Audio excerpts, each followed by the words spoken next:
a lo largo de los años sobre el cómic, y cabe mencionar que se ha convertido en un producto industrial.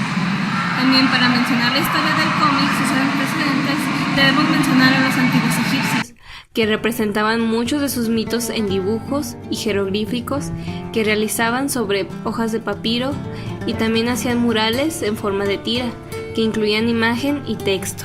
Ejemplos son las cristaleras, el tapiz de Bayeux, las bandas que rodean las columnas romanas conmemorativas, como la Trajana o la de Marco Aurelio, los retablos medievales, con los que, mediante imágenes, se explicaban al pueblo historias, crímenes y sucesos en general, los dibujos de las civilizaciones precolombinas, como los códices pintados por los mayas y los aztecas, e incluso las primitivas pinturas rupestres.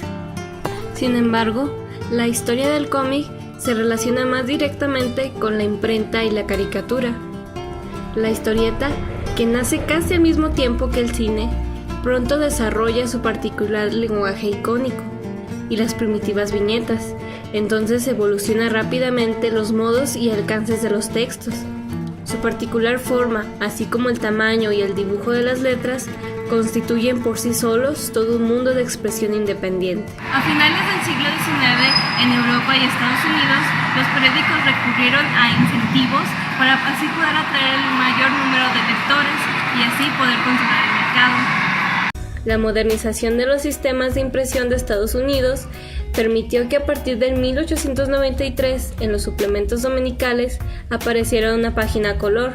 En esta página del New York World, que apareció en 1895, aparece una viñeta del dibujante Richard Outcault, que va a sentar las bases de la historieta actual. El personaje que él crea es The Yellow Kid, un chino vestido con un largo camisón amarillo, de los barrios populares de Nueva York. En The Yellow Kid se daban por primera vez las tres combinaciones que, según R. Gubert, permiten identificar al cómic tal como lo conocemos hoy día. En el mundo existen varias compañías de cómics, de las cuales dos son muy exitosas y a la vez estas son rivales. Hablamos de Marvel y DC Comics, de la cual Marvel Comics es una editorial norteamericana conocida popularmente como la Casa de las Ideas, por la creación de numerosos personajes emblemáticos del género superhéroes. Algunos de sus cómics más conocidos son Los Cuatro Fantásticos, Spider-Man, Daredevil, Capitán América, Los Vengadores, Iron Man, Wolverine y los X-Men. Desde los años 60, esta compañía constituye una de las mayores editoriales de este género. La historia de Marvel es que fue fundada por Martin Workman en 1939, con un número constante de cambios de nombre y fracasos de lanzamiento. Originalmente fue conocida como Red Cycle Comics o Atlas Comics, aunque el nombre más popular es Tim Lee Comics, y su primera publicación importante fue el Marvel Comics número 1, y también por el cual recibe su nombre actual, en el que aparece por primera vez un superhéroe, la primera antorcha humana, y el villano Namor, el hombre submarino. Ambos personajes se convierten en grandes éxitos para la compañía, protagonizando casi instantáneamente sus propias series. Otro superhéroe popular creado en estas fechas era un superhéroe patriótico, el Capitán América. A principios de los 60, la compañía tomó el género de superhéroes, que había sido revitalizada con gran éxito por su rival DC Comics unos años antes. Stan Lee y Jack Kirby crearon entonces Los Cuatro Fantásticos, inspirándose en los éxitos de DC Comics. Este cómic fue un éxito absoluto, revitalizando la compañía, que comenzó una larga lista de títulos. El más popular de ellos fue sin duda The Amazing Spider-Man, creado por Stan Lee y Steve Ditko. En la época de los 70, el cómic volvió a entrar en recesión, entonces la compañía se vio tener que publicar otros diferentes títulos, como lo fue en el género de la brujería y el terror.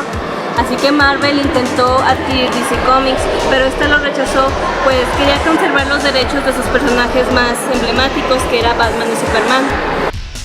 En 1981, Marvel adquirió el estudio de animación de Patty Friendling Enterprise, que había creado a los famosos Looney Tunes, bajo la dirección del animador Fritz Friendling y su socio David DePatie. La compañía fue nombrada como Marvel Productions Ltd. y comenzó a producir series de animación para la televisión como G.I. Joe, Transformers e incluso los Muppet Babies. En 1990, las licencias concebidas por Marvel a diferentes estudios de cine permitieron revitalizar la compañía con éxitos como Spider-Man o X-Men. Artísticamente, en esta época estuvo caracterizada por las numerosas series y crossovers, líneas argumentales alternativas y lanzamientos de miniseries con éxito diverso. En el 2001, Marvel estableció su propio sistema de escalas para cómics. El primer título de esta nueva era fue X-Force, número 119. Esta nueva versión se desarrolla en un universo que es paralelo al universo donde se desarrolla la continuidad normal de Marvel, permitiendo a los guionistas y dibujantes libertad para redefinir las historias y caracteres de los personajes, de manera que todos estos cambios no afecten la continuidad establecida. De esta manera ha podido captar una gran afluencia de nuevos lectores que no habían leído cómics anteriormente, pero sí estaban familiarizados con los personajes a través de las películas y las series de televisión. Adquiere una enorme fuerza de círculos de historietas mediante las adaptaciones del cine de sus personajes más populares, como X-Men, Spider-Man, Blade, Hulk, The Punisher, Ghost Rider, Daredevil, Elektra, Iron Man o los Cuatro Fantásticos. El 31 de agosto del 2009, la compañía Disney compró por $4 millones la editorial Marvel y sus más de 5,000 personajes creados a lo largo de toda la editorial. El máximo personaje ejecutivo de Disney, Robert Iger, anunció que darán lugar a la expansión de Marvel y que ven una gran oportunidad de crecimiento de la franquicia a largo plazo. Los personajes e historias de Marvel han sido adaptados por muchos otros medios. Algunas de estas adaptaciones fueron producidas por Marvel Comics y otras por la compañía de Marvel Studios, mientras que otras fueron producidas por compañías con licencias para el material de Marvel. En DC Comics es otra historia. Esta editorial estadounidense dedicada a la realización y venta de cómics fue fundada en 1934 por Malcolm Weller Nicholson con el nombre de National Alien Publication, para luego tomar el nombre de DC Comics en 1937. Las iniciales DC son una abreviatura de Detective Comics, uno de los primeros títulos emblemáticos de la compañía. Es una de las mayores compañías de cómics a nivel mundial. Entre algunos de sus títulos más conocidos se encuentran Superman, Batman, La Mujer Maravilla, La Liga de la Justicia, Flash, Linterna Verde, Los Jóvenes Titanes y Watchmen. Durante décadas, DC Comics ha sido una de las mayores compañías de cómics en Estados Unidos, siendo la otra Marvel Comics. La edad de oro de DC Comics inició con las publicaciones de superhéroes en 1938. El éxito fue extraordinario y surgieron historias de personajes como Superman, Batman y la Mujer Maravilla, e incluso el primer equipo de superhéroes, llamado la Sociedad de la Justicia de América. A finales de la década de los 40, los superhéroes empezaron a decaer y la compañía intentó centrarse en otros géneros como la ciencia ficción, los westerns, el humor e incluso el cómic romántico. DC se mantenía al margen de algunas de las tendencias más importantes del mercado de cómics de la época, las historias del crimen y horror. A finales de los 50, la compañía inició un rebote industrial del cómic, conocida como la Edad de Plata del cómic, con retorno de personajes antiguos como Flash en una versión nueva y más moderna, y pronto surgieron otros títulos como Linterna Verde, El Hombre Halcón, Atom y otros personajes secundarios compartiendo un punto de vista cercano a la ciencia ficción. El equipo de superhéroes fue revitalizado en esta ocasión con el nombre de la Liga de la Justicia de América. Los cómics eran muy populares y DC disfrutaba de una posición prominente en el mercado. Sin embargo, a comienzos de los 60, Marvel Comics estaba empezando a hacerse una parte importante del mercado del cómic. DC reaccionó despacio al éxito de Marvel, que se basaba en personajes más complejos, con una mayor continuidad en sus historias.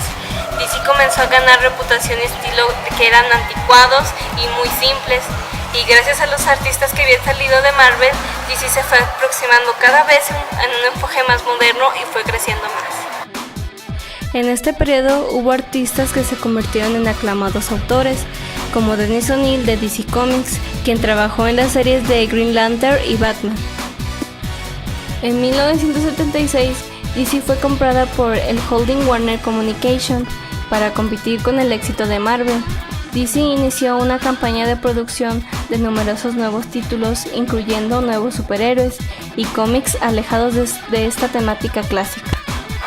Algunas otras series limitadas como The Dark Knight Returns o los Watchmen atrajeron de nuevo al grupo de fans de DC.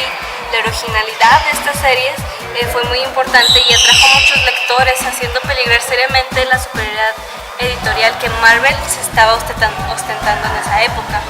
En la década de los 90, algunos de los títulos clásicos de DC se hicieron enormemente populares. En algunas historias en las que Superman era asesinado y luego resucitaba, y en las que otras en que Batman tenía que rescatar a Ciudad Gótica de un destino trágico. Recordemos que el cómic es literatura que fue creada y se ha preservado hasta nuestra época, pero también sabemos que el cómic es arte.